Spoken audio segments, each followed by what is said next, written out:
కేసీఆర్ కుటుంబంతో మీకు ఉన్నది అనుబంధమా బంధుత్వమా సార్? బంధుత్వం అస్సలు లేదు. తెలంగాణ కోసం బంధం పెంచుకున్నాం మేము.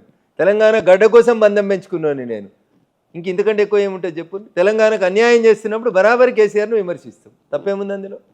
కవితకు బెయిల్ రావడానికి రీజన్ బీజేపీ నేతలని వాళ్ళు అంటున్నారు, లేదు కాంగ్రెస్ అడ్వకేట్స్ వల్లే కవితకు బెయిల్ వచ్చిందని వీళ్ళు అంటున్నారు. మీరేమంటారు? సో అన్నం తినేటోళ్ళు అయితే అన్నం తినేటోళ్ళగా మాట్లాడతారు. అవగాహన లేనోడు, కోర్టు గురించి తెలియనోడు, వకాలత్ గురించి తెలియనోడు, తిరుపతికి పోతే నెత్తన్నం అనేది కావాలి, కత్తెన్నం అనేది కావాలి, ఈ రెండు మన కానోడు ఏదైనా మాట్లాడతారు. మరి నిన్న కేజ్రీవాల్ కూడా బెయిల్ వచ్చింది, మేమే ఇప్పించినామా? మనీష్ సిసోడియా గారికి కూడా బెయిల్ వచ్చింది, మేమే ఇప్పించినామా? రాహుల్ గాంధీ కూడా నేషనల్ హెరాల్డ్ కేసులో బెయిల్ మీద ఉన్నాడు, మేమే ఇప్పించినామా బెయిల్? సోనియా గాంధీని ఇదే ఈడీ అరెస్ట్ చేయలేదు, చాలాసార్లు పిలిపించి పంపించింది. సోనియా గాంధీ గారిని కూడా మేమే క్షమించి వదిలేసినామా? అంటే మీడియాకి వెస్టెడ్ ఇంట్రెస్ట్లు, ఒక పార్టీకి వెస్టెడ్ ఇంట్రెస్ట్ ఉందంటే ఒక లెక్క.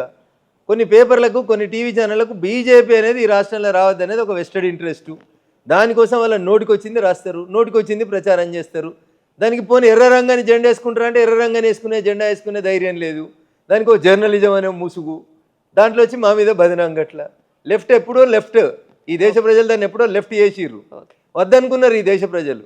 ఆ లెక్కకు వస్తే ప్రపంచమే లెఫ్ట్కు దూరం అయిపోయింది, ఎర్ర జెండాకు దూరం అయిపోతుంది. ఇంకొకటో రెండో మిగిలినట్టునే అవి కూడా రేపో మాపో పోతాయి. ఇంకేం లేవు అక్కడ. నుంచి బయటికి రాగానే ఇబ్బంది పెట్టిన వాళ్ళు తగిన మూల్యం చెల్లించుకుంటారు అన్నారు.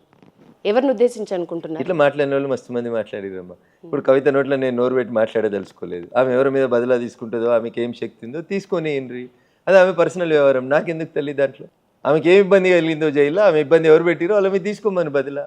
నేను వద్దంటే ఆగుతుందా ఆమె? చెప్పు, నేను చెప్తే ఆగుతుంది అంటే నేను వద్దని చెప్తానా? ఎందుకు చెప్తా?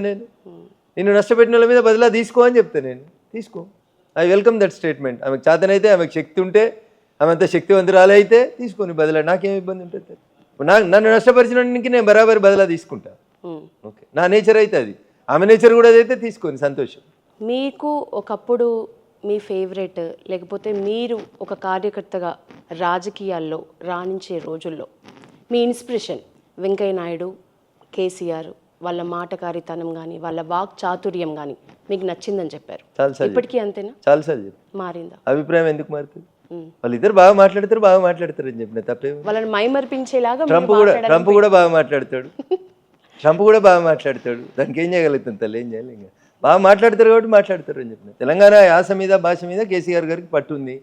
తెలంగాణ ఉద్యమాన్ని ఆయన యాస భాషలతోటే నిర్మించండి అనేది నేను ఒప్పుకున్న ఫ్యాక్ట్. అది దాంట్లో దాచుకోవాల్సిందేమో. విభేదించిన తర్వాత నేను తిట్టినన్ని తిట్లు కేసీఆర్ని ఎవరు తిట్టలేదు.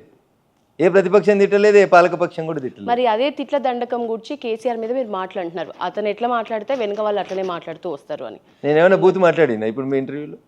ఒక పదం చెప్పు. నా ఇంటర్వ్యూ బయట ఎక్కడైనా బూతులు మాట్లాడినా? సభ్యత కోల్పోయి ఎక్కడైనా మాట్లాడి? మీరే ఇందాక అన్నారు కదా సార్, అదే వాళ్ళు మాట్లాడిన భాషలో నేను మాట్లాడుతున్నా అంటున్నా. నేను తిట్టిన కాదు, నేను తెలంగాణ ఉద్యమకారుని కౌశిక్ రెడ్డి కన్నీళ్లు పెడితే దయ్యాలు కాదు అసలు. అది టెలికాస్ట్ చేసేందుకు కొంచెం మీడియాకి ఏమన్నా ఉండాలి అంటున్నా నేను. ఆ పక్కనే మానుకోటలో రాళ్ళేసిన ఫోటోలు చూపెట్టాలి కదా media. That is called journalism కదా. ఫోర్త్ ఎస్టేట్ అని చెప్పుకుంటారు కదా. ఏం ఫోర్త్ ఎస్టేట్? భజనేశుడు ఫోర్త్ ఎస్టేటా? కౌశిక్ రెడ్డి తెలంగాణ ఉద్యమకారుడు, ఇక చూడుర్రి మానుకోటలో రాళ్ళు పట్టుకొని కొడుతున్నాడు మానుకోట రైల్వే స్టేషన్లో అని చూపెట్టాలి కదా. అది కదా మీడియా చేయాల్సిన పని.